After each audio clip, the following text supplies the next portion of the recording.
Looking at our world from a theological perspective. This is the Theology Central Podcast, making theology central. Good afternoon to everyone. It is Tuesday, October the 19th, 2021. It is currently 5:01 p.m. Central Time, and I'm coming to you live once again from the empty sanctuary of Victory Baptist Church located right here in Ovalo, Texas. Now, it's October the 19th. That means, before you know it, it will be October the 31st. It will be Halloween. And, well, it's already started. But once again, you'll find yourself, if you are on social media, if you're talking to anyone, there's a very good chance you will find yourself in what I feel to be the never-ending debate and controversy regarding Halloween and Christianity. And then, of course, you can throw in Satanism into that mix, because every year there becomes this never-ending debate, this constant arguing about Christians, Halloween, what should they do, what shouldn't they do. Halloween's connected to Satanism. Halloween's connected to things that are evil. Christians shouldn't participate in it. Christians shouldn't have anything to do with it. It's worldly. It's ungodly. No, it's harmless. It's no big deal. It's just a chance for kids to go around and dress up and get candy. No, the church needs to give us a Christian alternative. And, well, the dispute, the debates, it continues year after year after year after year. The debate about Halloween and Christianity has had, I will argue, a pretty big impact on my Christian life, especially early on, because it was a very, very big deal. And especially during the 1990s when I was a part of a independent fundamental Baptist church. Oh, it was a serious issue. And then, well, even trying to figure out what to do in my own family, it was a big struggle. I look back now and go, did I make the right decision? I don't know. Ultimately, I think I came up with some decent ideas, and maybe I can be beneficial. Maybe I can offer something that will be beneficial to you. Here is really the big question I want to ask before we even get into all of this. How has the subject of Halloween impacted your Christian life? Has it caused problems with your family? Has it caused problems with your children? Have you found yourself fighting and arguing with other Christians? I want you to just try to think about, I don't know how long you've been a Christian, but I want you to think about over your Christian life, whether you've been a Christian 10 years, 15 years, 20 years. How has the subject, the issue of Halloween impacted you spiritually? I want you to really, really think about that. What struggles have you gone through? What decisions did you make? Do you now regret those decisions? Do you now feel silly about some of those decisions? Why did you make those decisions? Did it hurt any relationships? I really would like to know how this all impacted you, and maybe I can offer some thoughts here, because it definitely has had a long profound impact on me, trying to live out the Christian life to the best of my ability. And that's one of the things we always have to realize. Yes, we always want to look back and acknowledge when we made mistakes. Yes. And we want to confess when we did anything wrong. But on this, at the same time, we always have to realize that all we can do at any moment in our Christian life is make the best decision we can based off what we understand theologically, based off what we understand biblically, based off maybe the spiritual counsel we are being given. All we can do is make the best decision we can at that moment. Later on, we may look back and go, well, I think I regret doing that. And I hate that sometimes all we get is, you don't get a do-over, in a sense that you don't get to go back and change it. Whatever you did is whatever you did. Whatever happened is whatever you happened. And I think all of us, if you've been a Christian for any length of time, can all look back and go, man, I wish I would have done this differently. I wish I'd have done this differently. I mean, I spent a lot of my Christianity sometimes spending more time regretting the things I did wrong than just trying to move forward. Because, yes, you confess it. You have to confess what you did. I'm not trying to say ignore it or downplay it. But at the same time, you have to also realize that there's no going back, so you have to move forward. But I really want you to just think about how this subject has impacted you. How many arguments have you had? How many debates? I've had plenty. What is your church? How does your church handle Halloween? I have a feeling that your church probably handles Halloween in a way that I'm going to 1,000% condemn. And I'm going to make everyone mad at me, but I just think at some point we got to realize the hypocrisy. But we'll get to that in just a minute. So here's what I want to do. Before we even get to this, I want to do this. I want you to write down the following words, phrases. I want you to write down the word Christian liberty.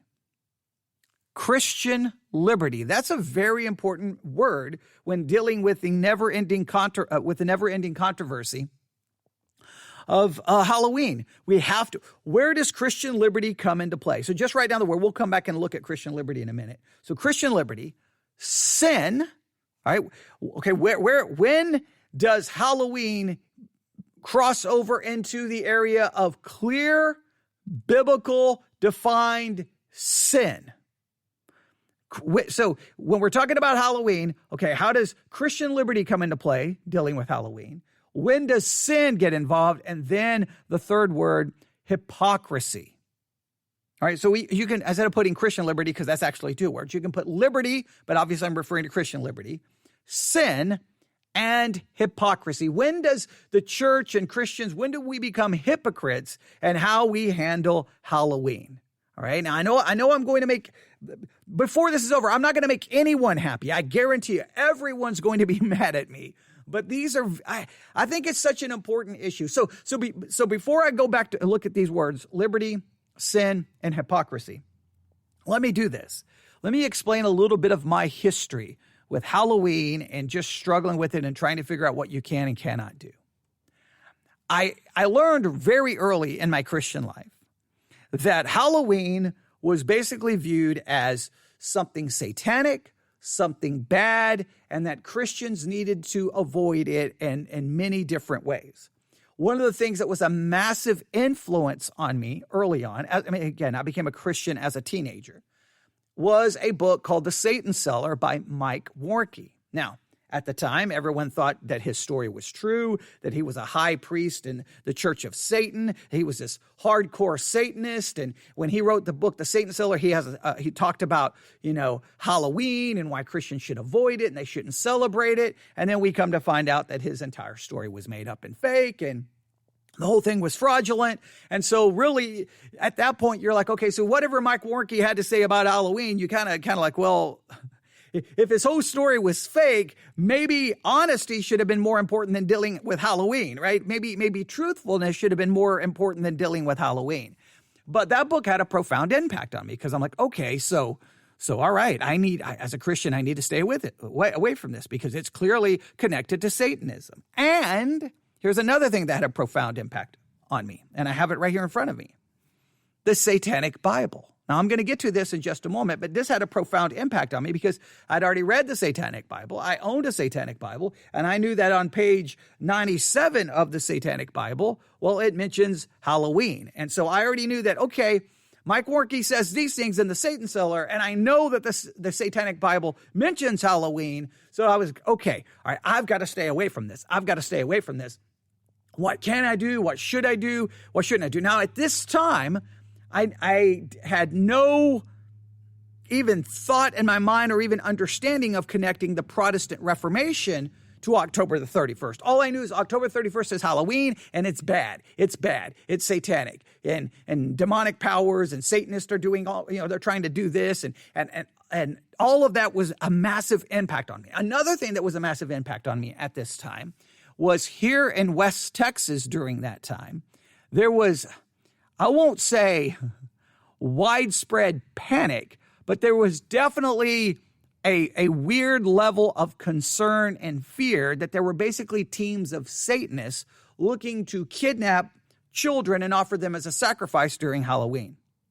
It got so bad in the 80s in some small West Texas towns that they literally issued curfews to keep kids off the street because there was concern that they would be kidnapped by groups of Satanists, right? So you add kind of the fear of the culture in which I lived with Mike Warkey, the Satan seller, what every church was saying, with my at least knowledge of the Satanic Bible, I was like, okay, this is bad, this is bad. But I began to realize something really weird was going on.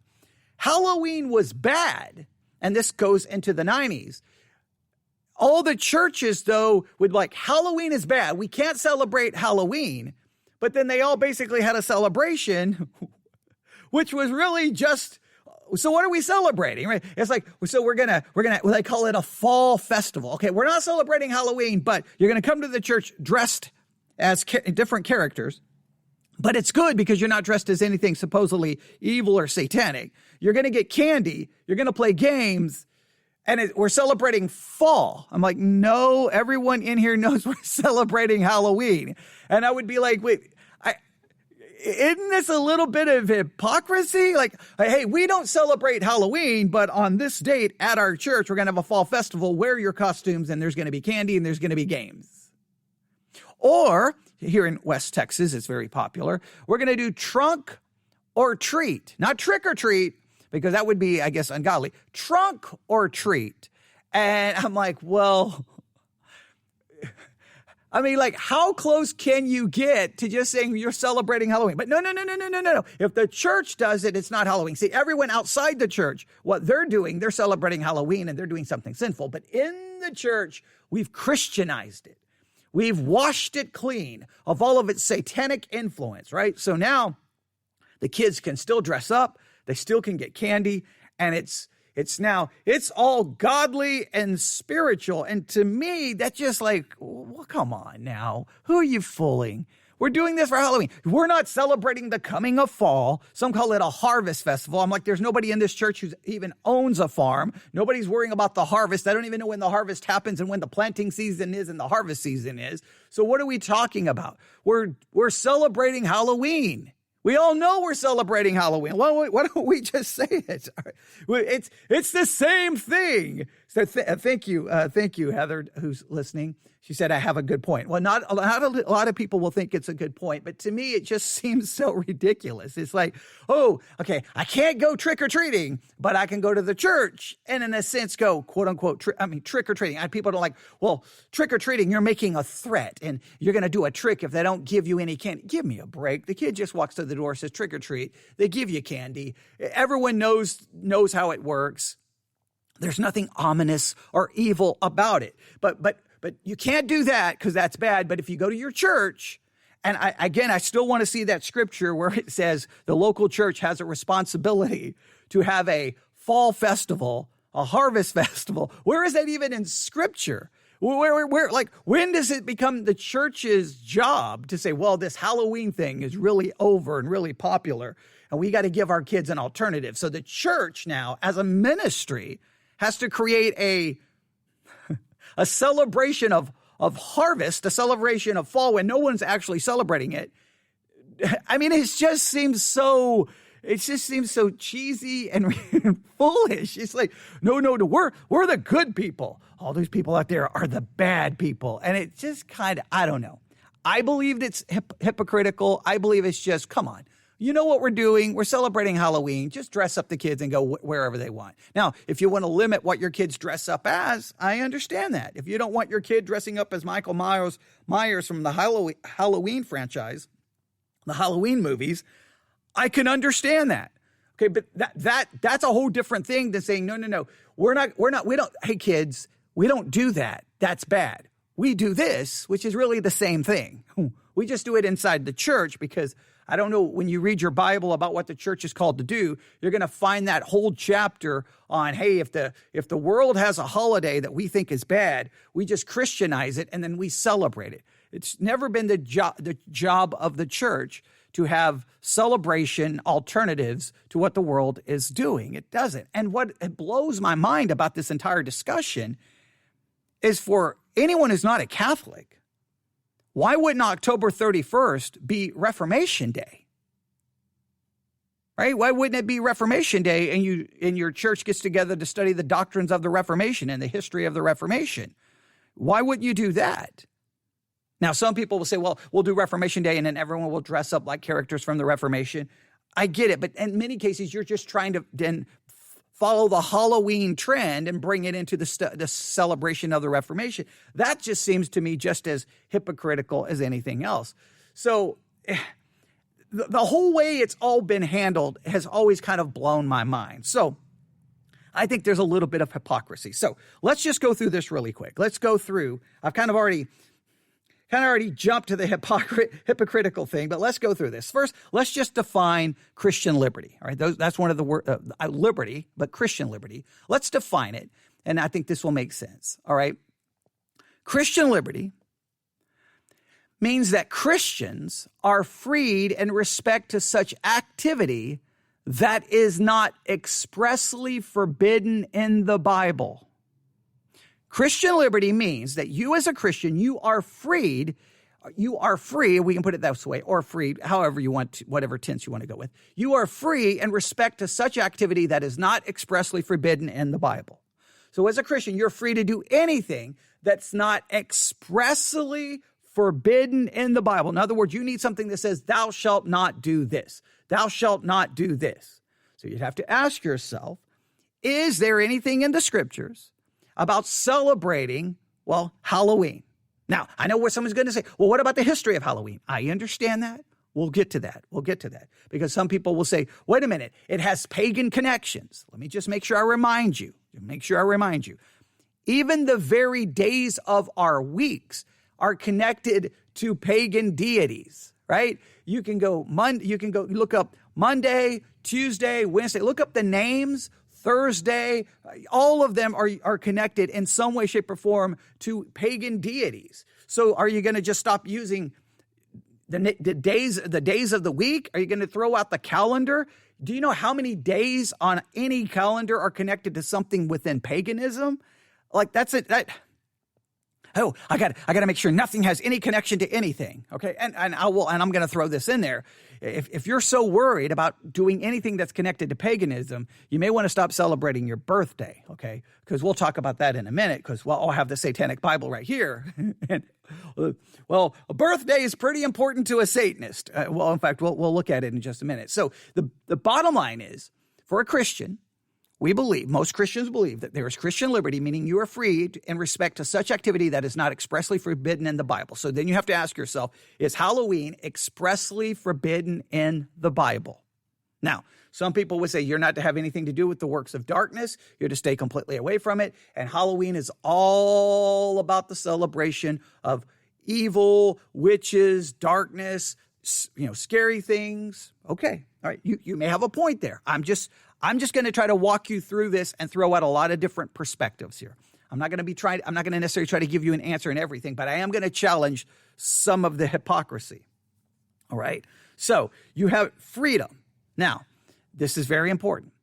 Therefore, because you have this freedom to do anything that's not expressly forbidden in the Bible, you are free to engage in such activity. Now, this is where it gets complicated.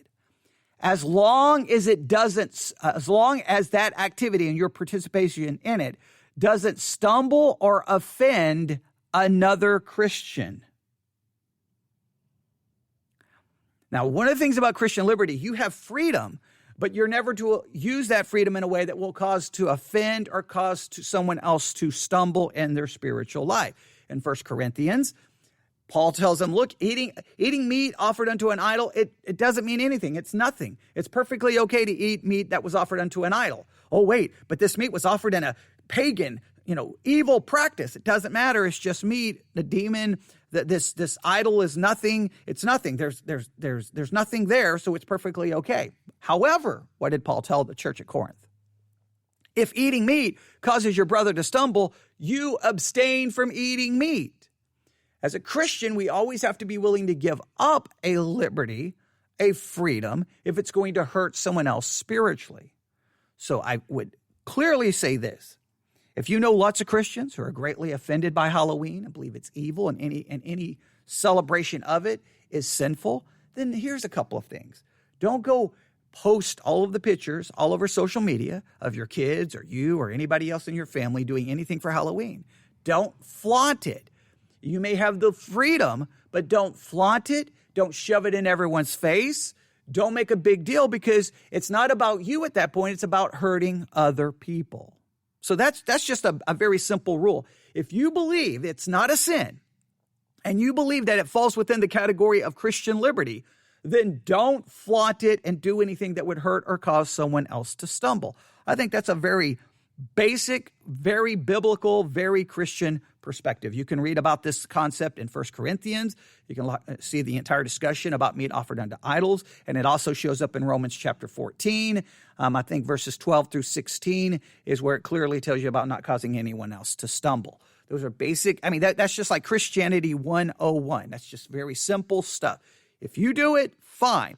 I'll just use an illustration. Some Christians believe that you should never listen to any form of secular music. Okay, I understand that. It causes them to stumble. It offends them.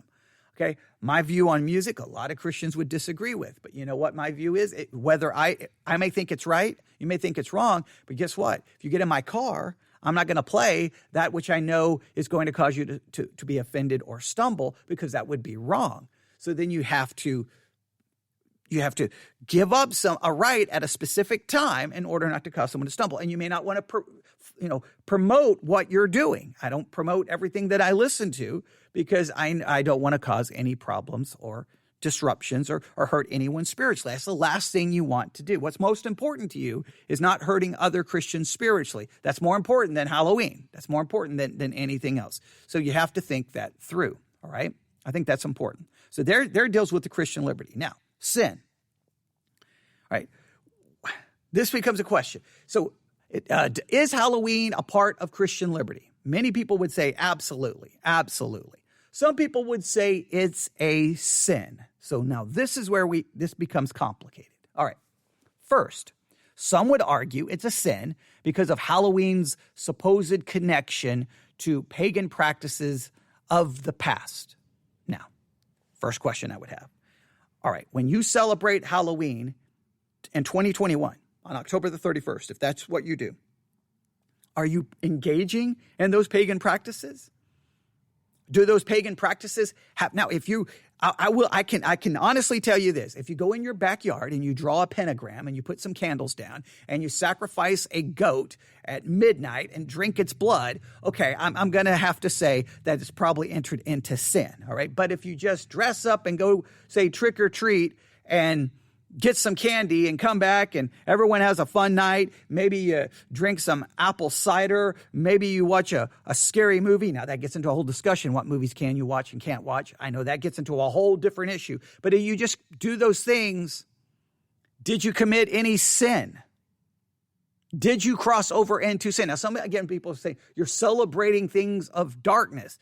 The average kid going trick-or-treating and not celebrating anything other than filling up a bag of candy. That's what they're celebrating, right? Can you go to a haunted house?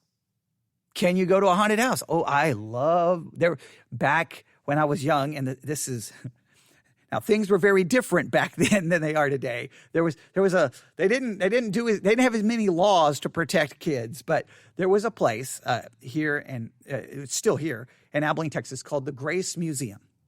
Well, it wasn't the Grace Museum back then. It was the Grace Hotel. It was abandoned. You can look up the history of Abilene, Texas. There's even, supposed, ghost hunters have come here to go to now it's the Grace Museum. But it used to be the Grace Hotel to see if there's still paranormal, supernatural activity there. So it's been a big deal. The Grace Hotel was a big thing in Abilene when Abilene was going way back into the 1800s. We could go through the history.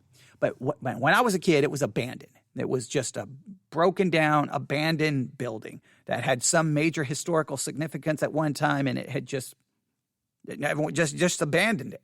Now they turned it into a very nice museum. But one year, they decided to take this broken down, abandoned building and turn it into a haunted house.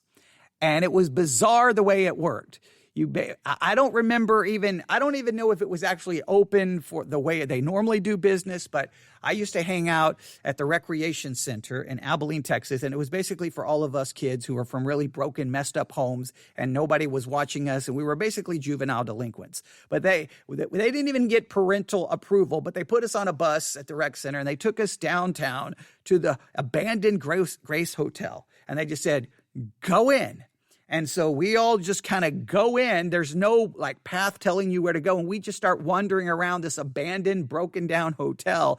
And it's been converted into a haunted house. You don't even know where you're going, but you would go into these places and it was crazy. They had someone with a chainsaw. By the time I found my way out of that place, I was scared absolutely to death.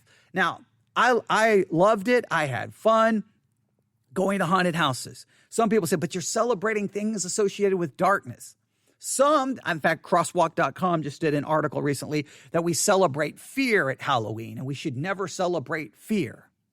Or you're just going into a place where people are dressed up to try to scare you and you just like that feeling of being scared and it goes no deeper philosophically than that. Now, some people don't like them, some people do, but is that a sin or is that a part of Christian liberty? I've gone to plenty of haunted houses. I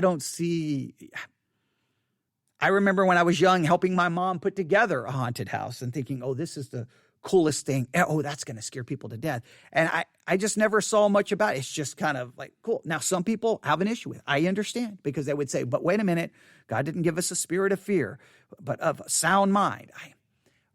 This is just going in for a temporary scare. It's not about giving you the attitude of fear about everything in life. But you can have your own discussion there. I just want you to see that you have to see, is it still Christian liberty or has it entered into sin? Now, the thing is, when people say it entered into sin, here's the crazy thing. People can find a Bible verse that can pretty much condemn anything and everything you ever think about doing. And so that if you follow everyone's rules, you'll probably find yourself living in a monastery and you may have already plucked out your eyes and chopped off your hands because everything is wrong according to some. Now, I by no means saying we should lessen biblical standards. I would never in any way promote that. I just think that sometimes it gets ridiculous what people do. Let me give you an example. If you watch any movie that supposedly has a witch in it or any kind of magic, that's sinful according to many Christians. However, if you watch The Lion, the Witch, and the Wardrobe, boom, that's good because that's Christian. But isn't there magic and witches in the storytelling? You can watch The Lord of the Rings, which I despise. Don't get me started, mainly because it's always been shoved down my throat by every Christian that's acceptable. But so the Lord of the Rings, that's not only is that acceptable a form of entertainment, most Christians almost act like it deserves to be in the canon of Scripture. Lord of the Rings, great. Look at all of the magic and different things in that. However, if someone was to watch the Harry Potter movies, they've now entered into basically demon possession, and they should be burned at the Salem witch trials. And you're kind of like, whoa, what? Wait, what? And it's really weird how Christians can just like, that's wrong, but this is okay. That's wrong, but this is okay. That's wrong, but this is okay. So magic is okay in some stories, but not in all stories. There can be a witch, there can be wizards, there can be warlocks, there can be spells in some stories, but not in other stories. And it's kind of like, okay, who gets to draw the line here? Like, why is it so arbitrary and so inconsistent? So, Christian liberty, does Halloween fall into that category? Only you're going to have to make that determination. Does it fall into sin? You're going to have to make that determination to some level. You're going to have to think it through and ask yourself, well, wait a minute. What is Halloween connected to? And we'll talk about that here in just a minute. And then hypocrisy. We're just going to go ahead and mention hypocrisy here as well. I know I've already talked about it, but I'm just really trying to think. I'm trying to walk you through all of these. I can already hear people yelling and screaming. Just stay with me. I hate when I have to try to anticipate. Everybody's like, what are you talking about? You liberal, you ungodly pagan. And it's like, whoa, calm down. Just try to listen. I'm just trying to make you think this through because everyone comes at this with such an agenda and nobody really wants to ever question and struggle with it. But then I'll get to the hypocrisy. I know that Christians disagree with me on this, but I just think it's absolutely hypocritical and foolish to turn the church into a fall festival, harvest festival. That's not what the church has ever been called to do. The church is not to be a place of entertainment. The church is supposed to be a place of edification. The job of the church is not to entertain the sheep, but to feed the sheep. The job of the church is not to create a place where you can, quote unquote, have a Christianized version of Halloween. I mean, if Halloween is so evil, why Christianize it? If Halloween is so horrible, why Christianize it? Just abstain from it. Just avoid it. Decry it as being evil and just stay away from it. I've never understood why churches do that. Now, churches do all kinds of craziness with all kinds of activities and programs that I think the church has no business doing. And that this is a scriptural issue with me. If you remember in 1 Corinthians, the Corinthians have come up with a clever idea. They added what is sometimes referred to as the agape feast to the Lord's Supper, where they had this big meal and everyone came in to eat and, shove food in their face. And then people started getting drunk. And what did Paul tell them? Don't you have houses to eat in? Go home and eat.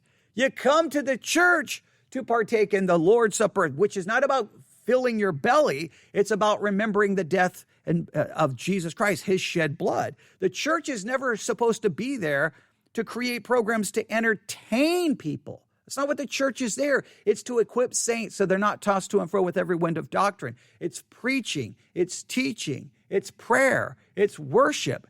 It's not celebration, party, all of the craziness the churches do. So now I know I stand in the minority of the minority of the minority of the minority of the minority of the minority on this, but at my church, I don't plan any activity. There's no if people want to have a get together, they plan a get together, but it's not. I don't see it as a church activity. The church doesn't plan activities. The church, and some people call it fellowship.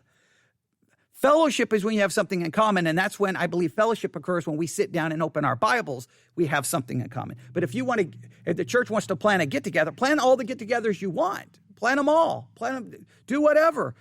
It does, but it's not the job. It's not the position of the church to do that. That's not what the church is called to do. So if the people in the church want to get together and rent out one of the community centers and then have a big potluck, and go for it. Rent it out every other week. I don't care. But it's not the church's job to do that. So I'm very strong on that. I know people disagree. So I carry that on over with the whole, we're not celebrating Halloween. First of all, you're celebrating Halloween. And I just think you're engaged in something that's not the job of the church. If you don't want to celebrate Halloween, then on October the 31st, have a church service. Get everyone together and preach God's word. Pray. Do that.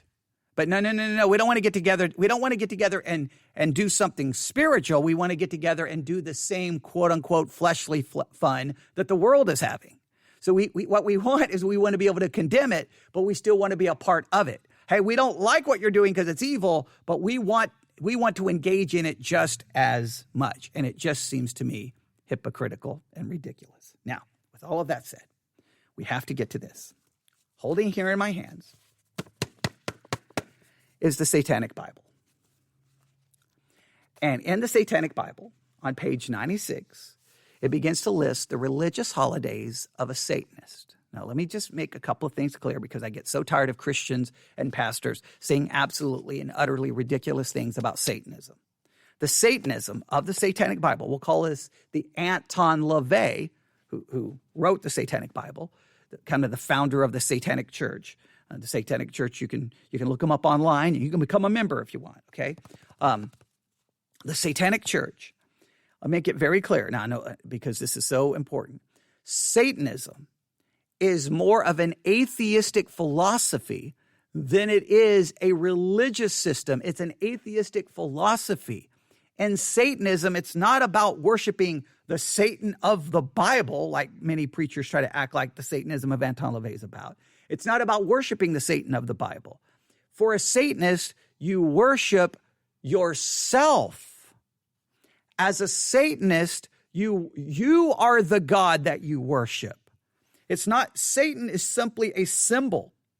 Within the Anton LaVey of Satanism, Satan serves as a symbol. Think of it this way. This was Anton LaVey's issue. Okay, Christianity says that we have a depraved nature and that we have to avoid engaging and indulging that sinful nature. We have to abstain, we have to abstain, we have to abstain. Anton LaVey says that's stupid, that's foolish, that's dumb. Why abstain with your very nature? Don't abstain, indulge your nature, celebrate your nature, exalt your nature. Don't deny it. Satan within Satanism represents that kind of indulgence. And you see this at the very front of the Satanic Bible. The very front of the Satanic Bible, after you get past the table of contents and the introduction, you come to what's called the 9 Satanic Statements.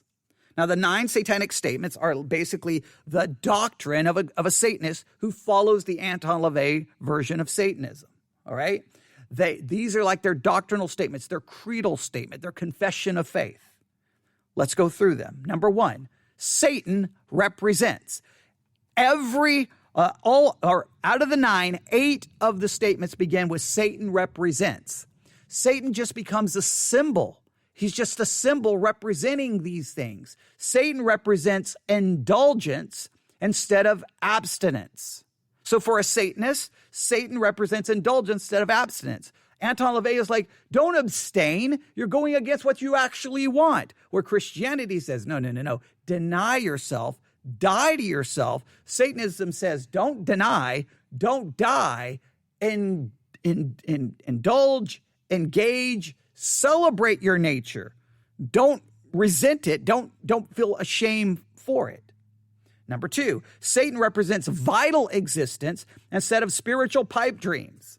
Satan, within Satanism, represents what's real, what you can touch, what you can feel, what you can taste, your vital senses. Number 3, Satan represents undefiled wisdom instead of hypocritical self-deceit. In other words, undefiled wisdom is that wisdom about the truth of what we are, not this hypocritical self-deceit where you try to convince yourself that you're more godly, that you're more holy, that you don't really want to do these things. Satanism says that's hypocritical self-deceit.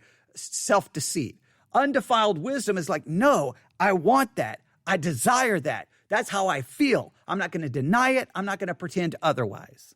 That's how Satanist thinks. Number 4, Satan represents kindness to those who deserve it instead of love wasted on ingrates. Satanism is like, don't show love to people who don't deserve it. Only give kindness to those who deserve it. And you get to be the one to decide if they deserve it or not. Don't waste it on ingrates, as the Satanic Bible would call them. Number 5, Satan represents vengeance instead of turning the other cheek. Satanism says, don't turn the other cheek. That's nonsense. Vengeance. Strike down the people who offend you. Get rid of them. You don't have to put up with that. Number 6, Satan represents responsibility to the responsible instead of concern for psychic vampires. A psychic vampire is someone who just basically takes and takes and takes, attaches them to you, and just sucks everything from you, your life. They just take and take and take. And Christianity or Satanism says, hey, you're not don't show no responsibility for them. They're basically human leeches. Just get rid of them. You don't need them in your life. Number 7, Satan represents man as just another animal, sometimes better, more often worse than those that walk on all fours, who because of his divine spiritual and intellectual development has become the most vicious animal of all. Satan represents man as being the most vicious animal of all, that we are the most vicious animal. In some ways, Satanism has a better understanding of human depravity than some churches you go to. I've always found that interesting. Anton LaVey clearly understood human depravity, while Christians are like, no, people are pretty good. And Anton LaVey was like, nope, you're one of the most vicious animals of all. Human beings are horrible. Okay. Number 8, Satan represents all of those so-called sins as they all lead to physical, mental, or emotional gratification. See, Satan represents those those so-called sins that the church condemns as being bad and hurtful. Satan says, no. They bring physical, mental, and emotional gratification. That's what they bring. And then, number 9, my favorite statement, one of my favorite statements in the Satanic Bible. Satan has been the best friend the church has ever had as he's kept it in business all these years. And there's a little bit of truth to that, because every time you turn around, all we do is blame Satan. Satan this, Satan that, Satan this, Satan this, Satan. And as long as you throw out the word Satan, then you can scare everyone to not do something and listen to you. So in some ways, I think this happens with Halloween. Satan, Satan, Satan, Satan, Satan, Satan, Satan. You're going to be possessed by a demon. If you listen to that music, don't do this, don't do that, don't do this. And so, well, in a sense, Satan becomes the best friend of the church because it gives us a sense of power and that we're right and you need to listen to us. Now, I agree that Satan exists and we have to condemn it, but I think sometimes it's almost like we utilize it as a tool to condemn anything we don't like. But that's a whole different podcast. All right, so now let's get to religious holidays. All right. The number one holiday for a Satanist, the number one holiday for a Satanist, the number one holiday, the highest of all holidays in the Satanic religion is the date of one's own birth. This is in direct contradiction to the Holy of Holy Days of other religions, which deify a particular God who has been created in an anthropomorphic form of their own image, thereby showing that the ego is not really buried. Now, what Anton LaVey is saying here basically is that Satanists, they celebrate their own birthday. They celebrate their own birthday because basically they are God. Other religions, according to him, are basically hypocrites because they say they're celebrating a God, but it's a God of their own creation. They've created a God and they've created that God in their own image. So what they're really doing is worshiping themselves, but they claim they're actually worshiping God. Now, there is a little bit of truth to this because I've often said God created man in his image and man has returned the favor ever since. And I think Voltaire is the first person to ever say that. But I've said that so many times. God created us in our image, and then we immediately turn around and we, in a sense, recreate God into our own image. So God agrees with what we agree with, disagrees with what we disagree with, always thinks we're right and thinks everyone else is wrong. Anton LaVey is saying, look, why go celebrate some God? Because all you're really celebrating yourself because you recreated that God. You created that God into your own image. All you're really celebrating is yourself. So then why do that? The Satanist feels, now I'm quoting from page 96 of the Satanic Bible, why not really be honest? And if you're going to create a God in your image, why not create that God as yourself? Every man is a God if he chooses to recognize himself as one. So the Satanist celebrates his own birthday as the most important holiday of the year. After all, aren't you happier about the fact that you were born than you are about the birth of someone you've never even met? Or for the matter aside, or for that matter, aside from religious holidays, why pay higher tribute to the birthday of a president or a date in history when due to the day we were brought into this greatest of the worlds? In other words, why, I know I kind of messed that up a little bit, but basically what Anton LaVey is saying, and I'm trying to hurry because I'm looking at the clock. What Anton LaVey is saying is, look, why celebrate some day of some president or just some date on a calendar? Why not celebrate the most important date, the date you were brought into the world? You're God. Worship you. Celebrate you. Now, some will say that the whole idea of a birthday, now this is where the church gets very hypocritical, right? Okay, you can't do this, you can't do that because that's pagan. That's this.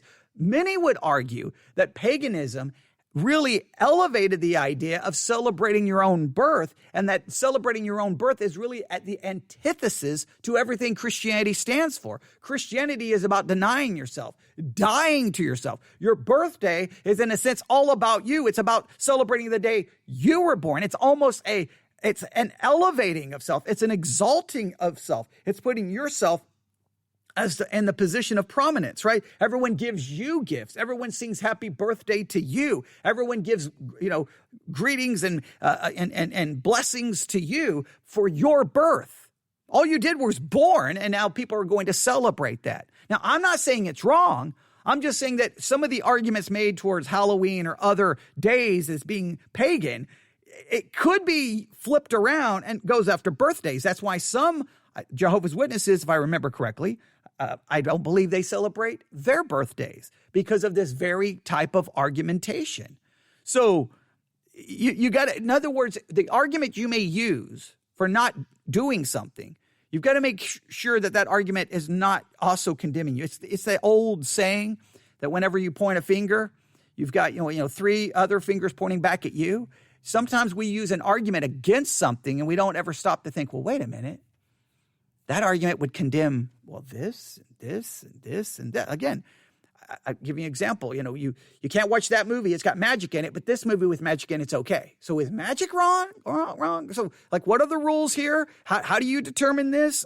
So you're saying there's good magic? Because the Bible would condemn all magic. So when does it? Well, if the story is good, okay, well then you got to be consistent here, right? And then some people can say, well, isn't the story of Harry Potter good? Right? And a good thing, right? I mean, we could get into a whole discussion there. So there's the first most important holiday to a Satanist is their own birthday. But where all the controversy lies is on page 97. Now, the second most important holiday to a Satanist is a day associated with witchcraft. I won't get into all of that holiday, but that's the second one. So the first is the birthday. The second one is a holiday connected with witchcraft. And then comes the third one. So first, it's not the most important holiday to a Satanist. I've heard preachers say that a million times, and they didn't even bother to look it up. It's easy to get a copy of the Satanic Bible and just see what it is. And again, people say, how dare you touch the Satanic Bible? It's just a philosophy book. It's an atheistic philosophy, right? It's that far more than it is anything religious. Okay, but all right, here we go.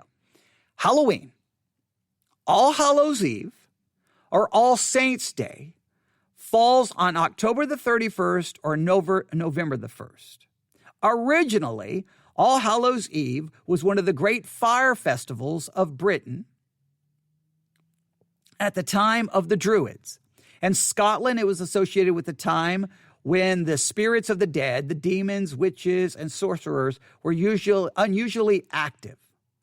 All Hallows Eve was also the night when young people performed magical rituals to determine their future marriage partners. The youth of the village carried on with much merrymaking and sensual revelry, but the older people took great care to safeguard their homes from the evil spirits, witches, and demons who had exceptional power that night. So they found, basically, Anton LaVey founded something that was kind of connected with something in the past, with pagan practices, and then brought it in because this would represent everything opposed and opposite to, say, Christianity. And so that's why it becomes an important day for Satanists.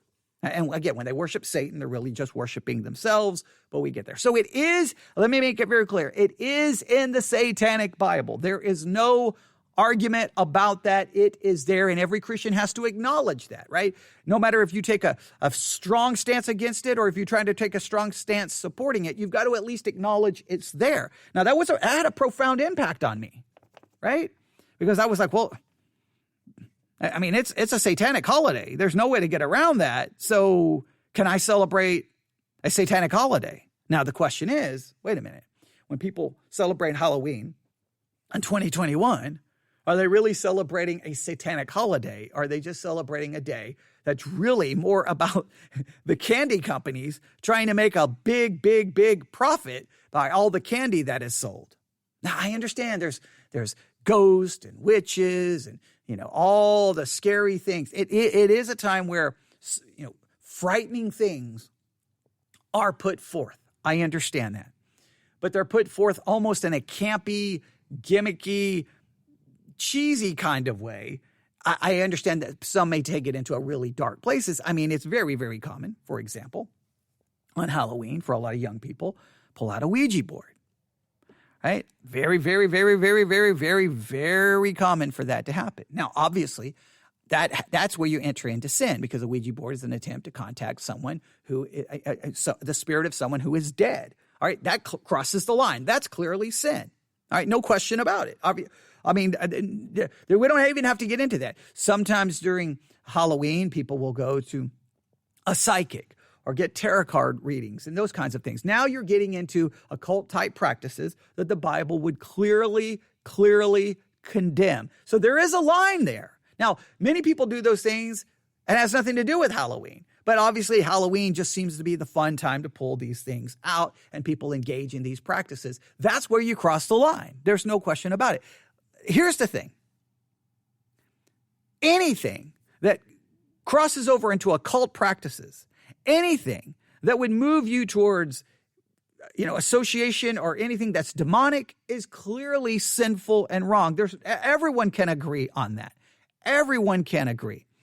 But if you're not doing anything like that, then does it become a part of Christian liberty, or have you entered into sin? Now, the main thing, you've got to avoid hypocrisy.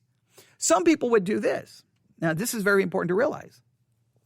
And this shows up every year as well. This is why I pretty much hate all holidays. Christianity has pretty much led me to hate all holidays. The only holiday I pretty much like is Thanksgiving. And the reason why is, for the most part, I know some within society condemn Thanksgiving because, wait a minute, the Pilgrims came here and ultimately they took the land from the Native Americans, and we should never downplay the atrocities that occurred. And it bothers me. But for the most part, you can celebrate Thanksgiving without too much controversy, right? There's too much controversy. But this will show up even for Christmas. Wait, Christmas, that day was once associated with, and then they'll name all the different pagan things it was associated with. So therefore, we shouldn't celebrate the birth of Christ on that day. Let me make it very clear. We don't know when we don't have the date that Christ was born. I can almost guarantee this. If you just pick any day of when you're going to celebrate the birth of Christ, guess what you're going to find? Probably the day you pick is associated with some non-Christian religion and some pagan practice. And even if you call it, even if you're like we celebrating Christmas on a Monday or a Tuesday or a Wednesday or Thursday, any days of the week that you say are associated with pagan deities. It's going to be associated with pagan deity in some way, shape, or form. So the issue is, what are you celebrating? Well, who cares the day? If I am truly celebrating the incarnation and the birth of Jesus Christ, and I'm only celebrating that, then okay. Now, the hypocrisy comes is when we say, I'm going to make it about Jesus, and we make it about everything else. Or, to me, the greatest hypocrisy, Christians get upset because their department store won't say Merry Christmas, and they will only say Happy Holidays, and they don't sell a Christmas tree, they sell a holiday tree, and Christians lose their minds and start screaming that there's a war on Christmas, and then guess what they do on Christmas Day? Their churches are shut, locked, and all the lights are off, and no one's there. Wait a minute. And sometimes they will even cancel services when Christmas falls on a Sunday. And you're like, what in the world? So that, to me, that's the hypocrisy. No, it's about Jesus. It's about Jesus. But we're not going to be at church to celebrate the birth of Jesus. So we're not going to be at the church to celebrate the birth of Jesus because we're at home, feeding our faces and getting presents. Yeah. So we make it about us. That's hypocrisy. That to me is the hypocrisy in it. So for my church, every Christmas, I don't care if it's on a Monday, Tuesday, Wednesday, Thursday, Friday, Saturday, Sunday, we have a church service. And it's just a normal, we don't do anything special. You come in, we sing some songs, we sing maybe a few extra songs, and then I preach for an hour. There you go. Okay. Now, that's what we do. Why? Because, this is the day that everyone says is about Jesus. Well, then what better way to celebrate Jesus than by preaching his word? I don't always make it a Christmas sermon. I just preach. Sometimes it's very theological. Sometimes it's very devotional. Just whatever's going on, we just preach because, it's supposedly about Jesus. So I'm just going to say that Halloween, look, you've got to make your own. First of all, you got to make your own decision. You got to make your own decision. Just be thoughtful and first of all, here's a couple of things I would say about in regards to Halloween, and anybody listening, they can ask some questions here. All right. First of all, try your best to try to just actually think, okay, what could we do on Halloween that would be a part of Christian liberty, and where could we cross the line? Try to figure out where that line is. Because if you figure out the line, then you can say those activities are definitely not right. Those activities are definitely not right, but I feel these are in the realm of Christian liberty. You got to at least try to determine that. Try your best to try to also understand, and I know parents get mad at me for saying this, but try to understand how your kids are trying to understand all of this, right? Because your kids didn't choose to be in a Christian home. So they're there. Everyone around them is like, oh, I'm dressing up for Halloween and I'm going to go get candy. And they're like, okay, I can't do it because supposedly this is a really satanic day. And they don't really understand. And that's one of the things I kind of, hate, that we didn't let our children participate in Halloween. We just didn't. Now, one of the things we tried to do is what we tried to always do something on Halloween night, right? We would like go to a movie. We would try to do watch a movie at home. We would get candy. We would just try to have a fun evening. Now you could say, well, wait a minute. Were you being consistent? Because why were you doing all of things? Because it's Halloween, but we're not celebrating Halloween. But are we celebrating Halloween? You see, even that was kind of iffy. Now, back and when my daughters were younger, when we went to other churches, well, those churches had all of the fall festivals and all of that. So the kids that would go to that nonsensical nonsense, which drove me crazy because I'm like, well, this is not what the church is supposed to be doing. But, if I didn't participate, then I was a bad guy. And I was trying to become ordained to get into ministry. So I couldn't tick everyone off. But I was always like, this is not what the church is called to do.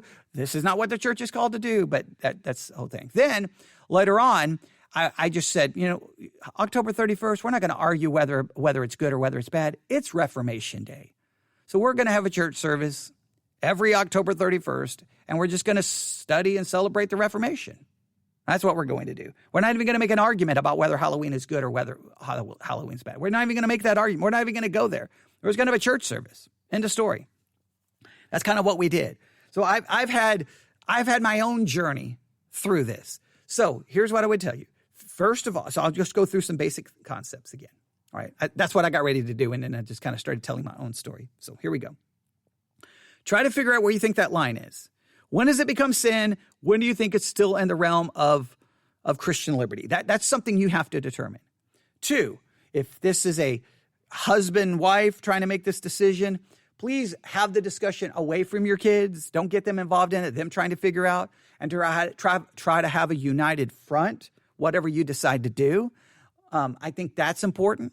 Number 3, whatever you do, try at least, and even if you believe Halloween is wrong, do something with your kids so that at least that they have a fun evening and it's just not like, oh, so Christianity is just about taking away all of my fun. Now, yes, sometimes Christianity is quote unquote taking away your fun. But when it comes to something as controversial as this, just try to get their minds focused on the things they're going to be doing, not the things they're not going to be doing. Because if they're going to grow up and hate Christianity, man, let them rebel about something important, not rebelling over the fact that they didn't get to go trick-or-treating. Give them something to really rebel about, not that. So try to just make it a fun evening to the best of your ability. And then just ask yourself, I guess, this question, and I kind of alluded to it already. Just try to see it from the kid's perspective.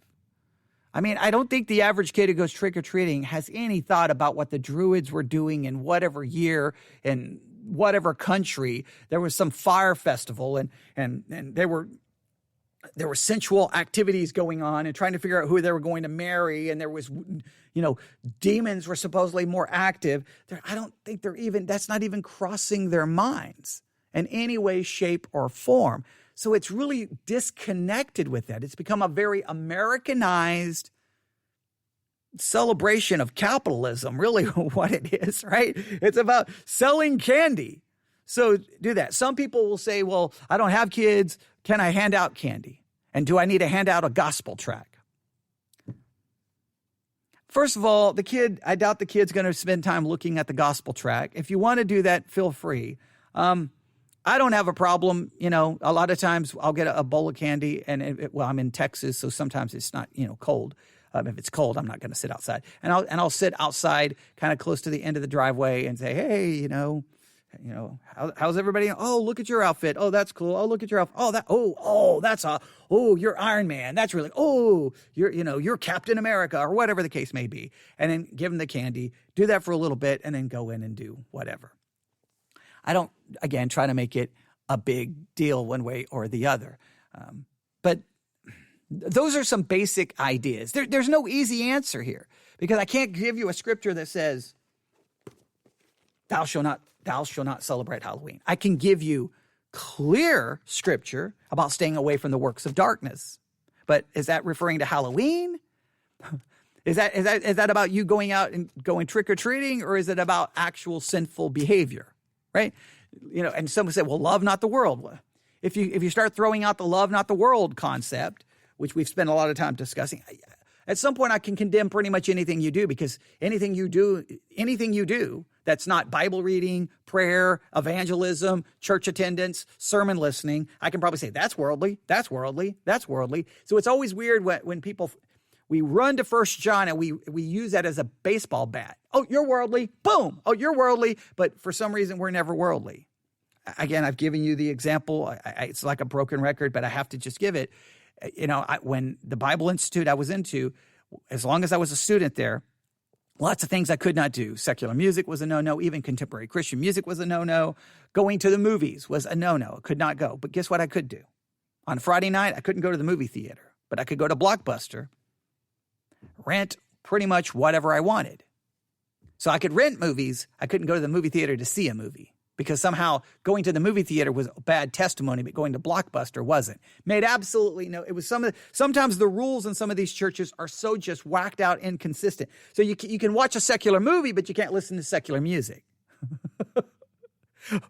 Can someone explain that to me, right? It's just what, so, and I've seen parents do that. They'll tell the kids, you can't listen to that secular music. What are we going to do now? We're going to be watching a movie, but it's secular and it has cuss words in it. Well, that's okay. That's okay. Yeah, it's okay for mom and dad, because mom and dad could care less about music, but your 14-year-old really does care about music, but you're going to take that away from them because that's ungodly. Well, then you sit there and watch 3 secular movies that has philosophies that are just as fraudulent or wrong as anything found in the music that your 14-year-old wants to listen to. I've seen Christians play that messed up, weird, hypocritical game. I know I tick off parents when I say these things. The teenagers love it, but the parents get mad at me. But because it's hypocritical. It's hypocritical. So there's no question Halloween is a satanic holiday. That's a fact. However, they picked it because of its past connections, and they try to do with it something completely different than what people are doing when they go running around on Halloween night doing the different things that they do. Now, can you cross the line? Well, with this is very important. Anything that's with Christian liberty, you always have to ensure that you do not use that liberty to move you closer to sin or to hurt other people. So because what you have liberty to do sometimes can get you into trouble. So you've got to be careful how you use your liberty. You've got to be careful how you use your liberty. Now, if you choose not to do so, you know what? I got nothing but respect. Someone says, you know what? We're not doing anything with Halloween. Nothing but respect. But just be careful that you don't look down on everyone else acting like that they're not as spiritual as you or they're as godly as you. I've known Christians who believe that Christmas trees are of the devil and that they're pagan and that they're ungodly. Okay, fine. Don't have one. But then they then this is what happens. They exercise their right not to have it because it goes against their conscience, but almost inevitably, it becomes a mark of them being more spiritual than everyone else. Everyone else who has a Christmas tree, they're ungodly, but they're the godly ones. And it's like, now once it becomes a mark of spiritual pride, you find yourself in you've given up one supposed sin, having a Christmas tree, to something that's clearly sinful, which is pride and self-righteousness. That's clearly condemned in Scripture. So if you don't celebrate Halloween, by all means, I got nothing but respect for you. I've struggled. I'm all over the map with this. What to do? What did I do? Did I do it right? I kick myself for some of the ways I handled it. But I was a young Christian trying to figure it out, and everyone basically told me if I celebrated Halloween, I was a Satanist and I was going to be possessed by the demons. Basically it was insane how the way that they acted. I was scared to death. Like, okay, I don't want some demon to follow me home. I got to make sure I don't do anything. But at the same time, I realized that a lot of the people who didn't celebrate Halloween, they really weren't any more spiritual than anybody else. And usually they replaced it with some other, basically, Halloween celebration, even if they want to call it. And typically it was trunk or treat, fall festival, and then the churches just become basically, they're celebrating Halloween. Whenever I drive by churches and I see them with their big fall festival, I just want to stop and go, oh, you're having a Halloween celebration. And be, no, we're not. This is not Halloween. Well, it sure looks like it. Okay. It sure looks like it. So why don't we just say, hey, we're going to be celebrating Halloween at the First Baptist Church of whatever town. You're invited. Here's what we're going to be doing, and here's what we ask of you. And people say, well, that would be horrible. Well, it's being honest, isn't it? It's being honest. I just think of all the things to fight about, why do we not? I mean, of all the theological confusion in the American church, why wouldn't we use October the 31st to celebrate the Reformation? Well, today is October the 19th. This is the day, I don't remember the year, Jacob Arminius died on October the 19th. I don't remember the year. I'm sorry, but just going from memory. So, October has a lot of things connected to you have the death on October the 19th of Jacob Arminius. Then you got Luther, the 95 Theses. You can make it about theology if you want to do something and have a church service. But you know how well that will go over in your church? Hey, on October the 31st at 7 p.m., we're going to have a church service. We're going to sing, hymns of the faith, and then we're going to study the 95 Theses by Luther, or we're going to study the doctrine of justification, or we're going to study Luther's larger catechism or smaller catechism. Everybody would be like, nope, it's Halloween. We've got other things to do, and we were hoping the church was going to give us something fun to do. Oh, okay. Because nobody in the church actually wants to study the Reformation on October the 31st. And I understand that because you want to celebrate Halloween. That's what you want to do. So how don't we just acknowledge it? All right. I'll stop right there in case anyone has any questions or if they want to make a point. Okay. I'm looking at all the notifications I'm getting on my iPad, but those all deal with other crazy things. Okay. Thanks. Someone told me that the NBA season starts. I'm very appreciative of that. Okay, they're not obviously listening to me live, but anybody listening, if they have any questions, thoughts, even if you have a disagreement, please, I would rather you voice your disagreement right here in the chat live than I have to come back and do an additional program. I know this one I'm going to get bombarded from every side. All right, so nobody is saying anything. So either I made my point so good that everyone is just absolutely dumbfounded and they don't even know what to say. Okay. Okay, good. All right. Well, someone said they missed half the middle, so I need to go back and hear the middle to ask anything. Okay, good. Well, you'll hear us going through the Satanic Bible. So, you can go listen to it. And if you do have any questions, please let me know. To Heather, who's listening, she can email me newsif@yahoo.com and anybody else as well. Again, I know you're going to be like, you should be more dogmatic, but I think to be more dogmatic in some of this just leads to inconsistency and confusion. And all right, we don't trick or treat, but I rethink that every year. Man, I'm so with you. That is such a difficult decision to make. I don't like to tell anyone what to do. I think it can be done, and you're not engaged in anything wrong. I do, but you and your family have to make that decision, and you've got to make it, and if you don't, just do, probably, I'm assuming your church probably has a fall festival, whatever. I think you're still I think it's just still celebrating Halloween, but whatever. But whatever you do, just at least try to make it, don't make it a source of bitterness in your children's hearts, right? Especially if they're not even regenerate or saved. I mean, if they're going to hate Christianity, I want them to hate Christianity for something far more important than things like Halloween or music. There's other things I want them to hate Christianity for, like the truth of Christianity, not some of these cultural issues that we sometimes make so important. That's the only advice I would give. But everyone's got to do what's best for their family. So I would not tell anyone what to do. Based off your church background, you may just be like absolutely thinking that if you engage in Halloween, you have absolutely basically become a Satanist. And I just think that there's sometimes a little not accurate, and it's unfortunate. So there you go. All right, good. Heather says that makes sense. Well, you're probably the only one who thinks it makes sense because by the time I get home, my email inbox is going to tell a very, very different story. So I'll end with this. Christian liberty You may have the right to do it.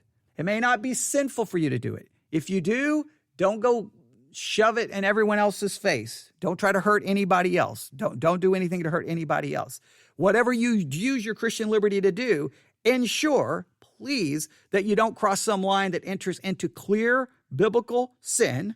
Make sure you don't do that.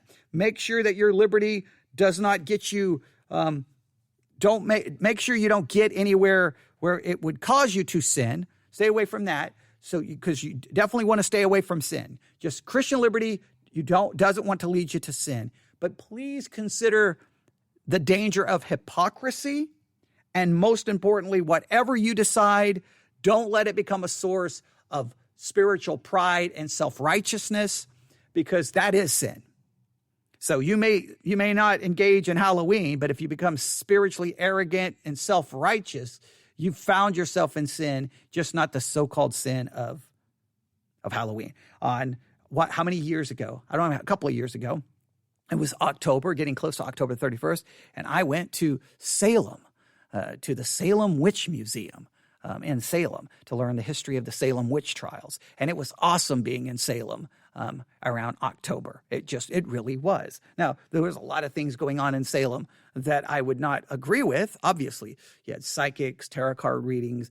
You have, a big kind of community. I don't want to say big. There's a strong, vibrant community of those involved in Wicca and other forms of witchcraft. But it was interesting going to the museum and just hearing the story. And of course they play it up in Halloween. They really, really do play it up. Now, but there's still a historical significance going there. I thought it was awesome. I would love to go to, if I could, I would go to Salem every. Now the place is packed. The city is packed at this time of year, but it is a cool place to go. But some people would be like, "Wait, what were you doing?" It's history of people who were falsely accused of being witches and were killed. It's craziness. So, yeah. So there we have it. All right, everyone have a good. I hope that was helpful. I know I kind of just talked through that in a more conversational way. I kind of started like I was going to be like point number 1, point number 2, but I decided just to kind of talk it through, and hopefully it will be helpful. Most likely this is going to spark future conversation and people will disagree. And I understand your disagreement. And listen, I support your right not to engage in it. Just I will challenge inconsistency and hypocrisy, because usually when people start yelling and screaming, you can find the inconsistent and hypocrisy really, really quick. All right. And my daughter is calling me, so I'm going to go answer my FaceTime. All right. Everyone have a good night. God bless.